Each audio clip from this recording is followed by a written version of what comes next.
Fancy saris కి కంచిపట్టు శారీస్ కి పెట్టింది పేరు పూర్ణిమ ప్రింట్స్, కేబిహెచ్పి అండ్ మాదాపూర్. నమస్కారం. కార్తీక పురాణం 21వ అధ్యాయంలోకి వచ్చాం.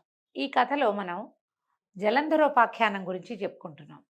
తులసి చెట్టు ఎట్లా ఉత్పత్తి అయింది, ఏ రకంగా వచ్చింది, ఎట్లా తులసి హరిప్రియగా మారింది అనే విషయాన్ని నారద మహాముని పృథు చక్రవర్తికి చెప్తున్నారు. మారుమూలల్లో అంటే ఇంతకుముందు మనం కథలో ఏం చెప్పుకున్నాము, దేవతలు మేరుపర్వతంలోకి వెళ్ళి దాక్కుంటే వాళ్ళని పట్టడానికి జలంధరుడు కొంత సైన్యంతో వీళ్ళ మీద పడిపోయాడు. మారుమూలల్లో తలలు దాచుకున్నా కూడా వదలకుండా ముట్టడింప వస్తున్న జలంధరునికి భయపడిన వారైన దేవతలంతా పరిపరి విధాలుగా విష్ణుదేవత స్తుతి చేయటం మొదలుపెట్టారు. విష్ణు స్తుతి చేయటం మొదలుపెట్టారు. సకల దేవతలు చేసిన విష్ణు స్తోత్రం కార్తీక పురాణంలో కనపడుతుందండి. ఎన్నో విధాలుగా ప్రార్థించారు. నారదుడు చెప్తున్నాడు, ఇది కనుక ఈ స్తోత్రాన్ని కనుక చదువుకుంటే మనకి అన్ని రకాల కష్టాలు తొలుగుతాయట.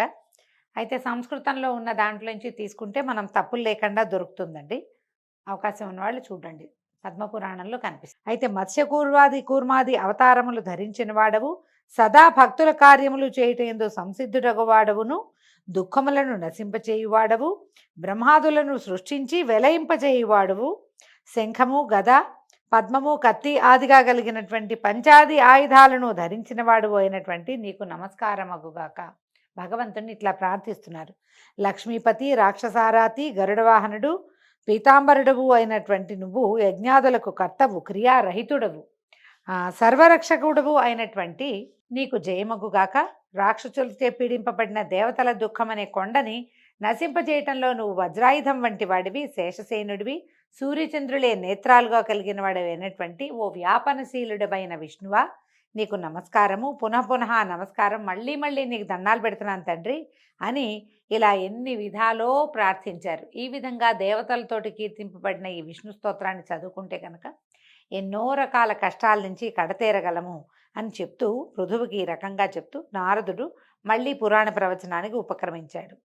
ఇలా ఎన్ని విధాలో ప్రార్థించగా వాళ్ళ అరుపులు ఏడుపులు, దుఃఖంలో ఉన్నప్పుడు ఉండేది వేరే, కష్టం నెత్తి మీద పడిపోయినప్పుడు ఆ పిలుపు వేరేగా ఉంటుంది. మామూలు రోజువారీ ప్రార్థన వేరు, ఏదైనా కష్టం వచ్చినప్పుడు నువ్వు తప్పిస్తే నాకు ఇంకో దిక్కు లేదు, నీవే తప్ప ఇతపరం వేరుగా అంటామన్నమాట.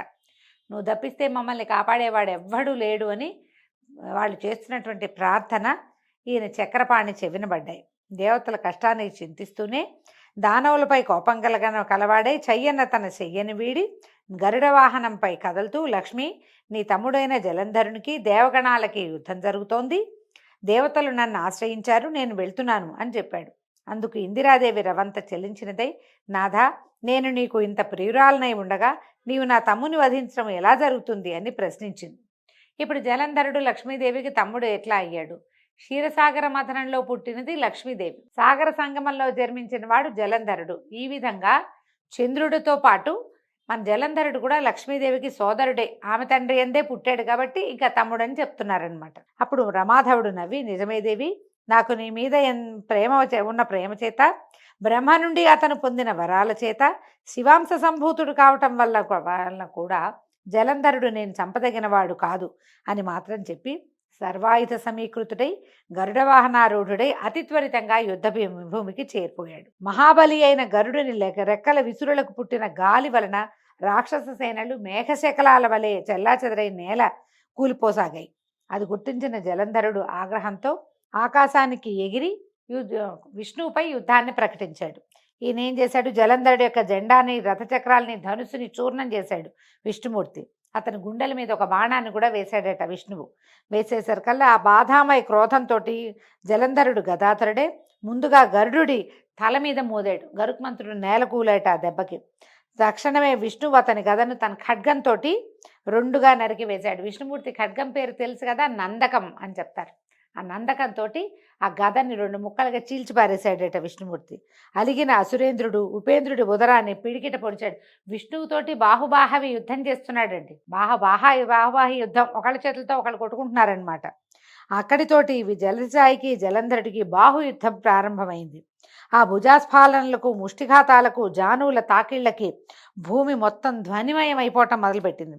భయావహమైన ఆ మనోహర కలహంలో జలంధరుని బలపరాక్రమాలకు సంతుష్టుడైనటువంటి విష్ణుమూర్తి, ఆహా ఎంత బలశాలివి నువ్వు, నీ పరాక్రమం నన్ను ముగ్ధుని చేసింది, ఏదైనా వరం కోరుకోమని విష్ణువు అనగానే జలంధరుడు చేతులు జోడించి, బావా రమారమణ, నీవు నా యందు నిజంగా ప్రసన్నుడవే అయితే మా అక్కగారైన లక్ష్మీదేవితోనూ నీ సమస్త వైష్ణవ గణాలతోనూ వచ్చి మా ఇంట్లో ఉండిపో అని ప్రార్థించాడు.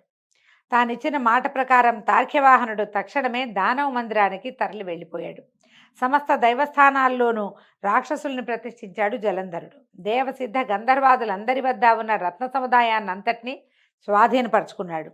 వాళ్ళందరినీ తన పట్టణంలో పడి ఉండేటట్టుగా చేసుకుని తాను త్రిలోక ప్రభుత్వాన్ని నెరపసాగాడు.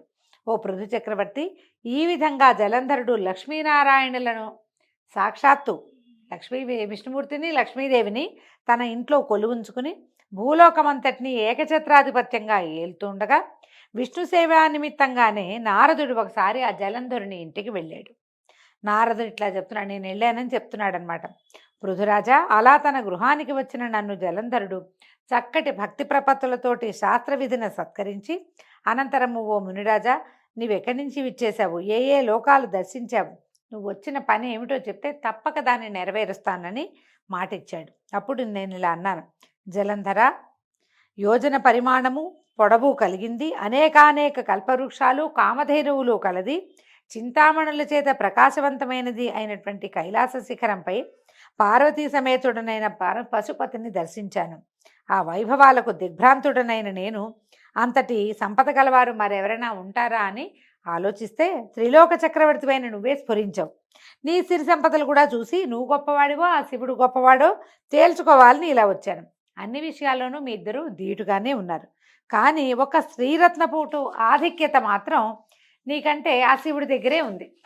స్త్రీరత్నం ఉంది శివుడి దగ్గర అని చెప్తున్నాడు. ఈ అప్సరసలు, నాగకన్నులు మొదలైన దేవకాంతలు ఎందరైనా ఉందురుగాక, వాళ్ళంతా ఏకమైనా సరే ఆ ఏణాంకధారికి ప్రాణాంక స్థితి అయిన పార్వతీదేవి ముందు ఎవ్వరూ కొరగారు. ఏణాంకధారి అంటే ఏణాంకాన్ని లేడిని పట్టుకుంటాడు శివుడు, ఏణము అంటారు దాన్ని పట్టుకున్నటువంటి ఆయనకి ప్రాణాంక స్థితి, ఆయన తొడ మీదే కూర్చుని అట్లా సగంలో ఉంటుంది పార్వతీదేవి, ఆమెతోటి సమానం కారు. కళ్యాణాత్ పూర్వం వీతరాగైనటువంటి విషమాంబకుడు సైతము ఏ విద్యుల్లతా సౌందర్యమనే అరణ్యంలో భ్రామితుడై చేపవిలే కొట్టుమిట్టాడాడో అటువంటి ఈ అద్రినందనకు ఇక ఏ చానా ఈడు కాలేదు. అంటే అంతకుముందు తపస్సు చేశాడు పరమేశ్వరుడు, అంతకాలం తపస్సులో ఉండి కూడా ఈ లేత పరువాలంలో ఉన్నటువంటి పార్వతీదేవిని చూడగానే మన్మథవశానికి లోనై ఆమెను వివాహం చేసుకున్నాడు. ఆ విషయాన్ని కుమార సంభవ పూర్వగాథని ఇక్కడ చెప్తున్నాడు అనమాట. ఆవిడ సామాన్యమైన సౌందర్యం కాదు పార్వతీదేవిది, అద్రినందన అంటున్నాడు. అందుకని పార్వతీదేవి ప్రస్తావనే చేస్తున్నాడు అనమాట. ఇక పార్వతీదేవినే నిత్యం పరిశీలిస్తూ బ్రహ్మదేవుడు ఆమె అందానికి సాటి తేవాలనే నిశ్చయంతో బ్రహ్మదేవుడు అప్సరాగణాన్ని సృష్టించాడు. కానీ ఆ అప్సరసలందరూ ఏకమైనా సరే ఆ అమ్మవారి కాలి గోటికి కూడా సరిపోరు. వాళ్ళంతా కలిపి ఒక ముద్ద చేసిన పార్వతీదేవి కాలిగోటికి కూడా సరిపోరు. నీకెన్ని సంపదలు ఉన్నా కూడా అటువంటి సాధ్వీమణి లేకపోవటం వల్ల ఐశ్వర్యవంతుల్లో నువ్వు శివుడి తర్వాతే కానీ ప్రథముడు అయితే కావు. ఈయన ఏం చేస్తున్నాడండి సర్కాస్టిక్గా, అంటే ఏమంటారు, ఇట్లా ఒక నిమిత్తం చెప్తూ ఇతన్ని రెచ్చగొడుతున్నాడు అనమాట. శివుడు నీకంటే అధికుడు అన్నమాట అతనికి ఎక్కించటానికి పూనుకున్నాడు. ఈ ఉపర్యుక్త విధంగా జలంధరంతో ఉటంకించి నా దారిని నేను వచ్చేశాను. అనంతరము పార్వతీ సౌందర్య ప్రలోభుడైన జలంధరుడు మన్మథ జరగ్రస్తుడయ్యాడు. కాముకులకి యుక్తాయుక్త విచక్షణలు ఉండవు కదా. అందువల్ల విష్ణుమాయామోహితుడైన జలంధరుడు సింహికానందనుడైన రాహు అనేవాణ్ణి చంద్రశేఖరుడి దగ్గరికి దూతగా పంపించాడు. ఇది చూడండి వింత. రావణాసురుడి గాథలో కూడా మనం ఇట్లాగే విష్ణుమాయామోహితుడైన రావణుడు అమ్మవారినే తనతోటి పంపించమని కోరుకున్నాడు. తర్వాత ఆ మాయలోంచి బయటపడి ఆమెను మళ్ళీ ఆయనకు అప్పచెప్పి అప్పుడు అతను ఏం చేశాడు, ఆత్మశలింగాన్ని కోరుకున్నాడని మనం కథ వింటాం. ఇక్కడ కూడా జలంధరుణ్ణి విష్ణు తనంతట తనే ఎక్కడో ఉన్న విష్ణుమూర్తిని తెచ్చి తన ఇంట్లో పెట్టుకున్నాడు జలంధరుడు. మాయామోహితుడయి అమ్మని కాంక్షించేంత కాముకుడు అయిపోయాడు. కాముకులకి యుక్తాయుక్త విచక్షణ జ్ఞానము ఉండదు. పరమేశ్వరుడెవరు, పార్వతి ఎవరు, నేనెవరిని, ఇలాంటి ఏ జ్ఞానము లేక సాక్షాత్ పరమేశ్వరినే కోరుకోవటం మొదలుపెట్టాడు. ఏం చేశాడు, సింహికానందన్ రాహు అనేవాడిని పంపించాడు దూతగా. పంపించి శుక్లపక్షపు చంద్రునిలా తెల్లగా మెరిసిపోతుండే కైలాస పర్వతాలన్నీ తన యొక్క కారు నలుపు దేహకాంతులు సోకి నల్లబడుతూ ఉండగా రాహు కైలాసాన్ని చేరి తన రాకను నందీశ్వరుని ద్వారా పరమేశ్వరుడికి కబురు పెట్టాడు. ఏం పని మీద వచ్చావు అని పరమేశ్వరుడట కనుబొమ్మ కదిలించాడట. మాట ఏం లేదు, ఇలా అన్నాడనమాట. కనుబొమ్మ కదిలించి ప్రశ్నించాడు. ప్రశ్నిస్తే రాహు ఇట్లా చెప్పేట, ఓ కైలాసవాస, ఆకాశంలోని దేవతలందరి చేత పాతాళంలోని ఫణుల చేత కూడా సేవింపబడుతున్నవాడు, భూలోకానికి సాక్షాత్తు ప్రభువు, ముల్లోకాలకు ఏకనాయకుడు అయిన మా రాజు అయిన జలంధరుడు ఇట్లా ఆజ్ఞాపించాడు. హే వృషధ్వజ, వల్లకాటిలో నివసించేవాడివి, ఎముకల పోగులను ధరించేవాడివి, దిగంబరివి అయిన నీకు హిమవంతుని కూతురు అతిలోక సౌందర్యవతి అయినటువంటి పార్వతి భార్యగా పనికిరాదు. ప్రపంచంలోని అన్ని రకాల రత్నాలకు నేను రాజునై ఉన్నాను కాబట్టి స్త్రీరత్నమైన ఆ పార్వతిని కూడా నాకు సమర్పించు. ఆమెకు భర్తనయ్యేందుకు నేనే అర్హుడిని కానీ నువ్వెంత మాత్రము తగవు. ఈ రకంగా ఆయన ఏం చెప్పాడో ఆ వాక్యాలు ఈ రాహు ఇట్లా చెప్తూనే ఉండగానే ఈశ్వరుడి కనుబొమ్మల వలన రౌద్రాకారుడైన పురుషుడొకడు వేగవంతమైన పిడుగుతోటి సమానమైన ధ్వని కలవాడు ఆవిర్భవించాడు. ఆయన బొమ్మ ముడుచుకుందట. ఏమిటి ఇదేని? ఆ ముడిచిన కనుబొమ్మలలోంచి ఒకడు పుట్టాడు. రౌద్రాకారుడైన వాడు ఒకడు బయటపడ్డాడు. పడుతూనేవాడు ఏం చేశాడు, ఆ పౌరుషమూర్తి ఏం చేశాడట, రాహు మీదకి లంఘించబోయాడు. రాహు భయపడి పారిపోబోయాడు. కానీ ఆ రౌద్రమూర్తి అనతి దూరంలోనే రాహువుని పట్టుని మింగబోయాడు. రాహుని పట్టుకు మింగేస్తున్నాడు. మింగుతుంటే రాహువు దూత అయిన కారణంగా వధించటం తగదని రుద్రుడు వారించటంతో ఆ పౌరుషమూర్తి తన ప్రయత్నాన్ని విరమించుకున్నవాడై శివాభిముఖుడై ఇలా అన్నాడు, పరమేశ్వర, నాకు అసలే ఆకలి దప్పులు ఎక్కువ, వీడిని తినద్దంటున్నావు కాబట్టి నాకు తగిన ఆహార పానీయాలు ఏవో నాకు సెలవి, మరి ఆహారం కావాలి కదా పుట్టిన వాడికి, సెలవివ్వమంటే హరుడు అతన్ని చూసి నీ మాంసాన్ని నువ్వు ఆరగించమని చెప్పాడట. శివాజ్ఞాబద్ధుడైన ఆ పురుషుడు తన శరీరంలోని శిరస్సుని తప్ప అన్ని భాగాల మాంసాన్ని తినేశాడు. శిరస్సు ఒక్కటే మిగిలిన ఆ మహాపురుషుని పట్ల కృపాళుడైనటువంటి నీలకంఠుడు, నీ ఈ భయంకర కృత్యానికి సంతుష్టుడనయ్యాను, ఇక నుంచి నువ్వు కీర్తిముఖ సంజ్ఞతోటి విరాజిల్లమని ఆశీర్వదించాడు. ఆ పృథురాజా, తదాదిగా ఆ శిరోవశేషుడు కేవలము శిరస్సు మాత్రమే మిగిలినటువంటి శివుని కనుబొమ్మల నుంచి పుట్టినటువంటి మహాపురుషుడైన అతడు కీర్తిముఖుడై ప్రకాశిస్తున్నాడు. తర్వాత అంతేకాదు, ఇకపై ముందు నిన్ను పూజించకుండా నన్ను అర్చించిన వారి పూజలన్నీ వృధా అవుతాయి కాబట్టి నన్ను అర్చించదలిచిన వారు మొదట కీర్తిముఖుని పూజించాలని ఈశ్వరుడు శాసించాడు కూడానట. అలా కీర్తిముఖగ్రస్తుడు కాబోయిన రాహువును శివుడు బర్బర స్థలమందు విముక్తుని చేయటం వల్ల తదాదిగా రాహువు బర్బరుడనే పేరుతోటి ప్రసిద్ధి చెందాడు. ఇక ఆ మీదట రాహువు తనకది పునర్జన్మగా భావించి భయ విముక్తుడై జలంధరుని వద్దకు వెళ్ళి జరిగిందంతా పొల్లుపోకుండా చెప్పాడు. ఇప్పుడు చూడండి, కీర్తిముఖుడు, మనము ఏవైనా కట్టడాలు కట్టేటప్పుడు ఓన్లీ ముఖమే ఒకటి ఇట్లా భీకరంగా ఉన్న ఒక ముఖాన్ని చూస్తాం. గమనించండి, ఆ అతనే కీర్తిముఖుడు.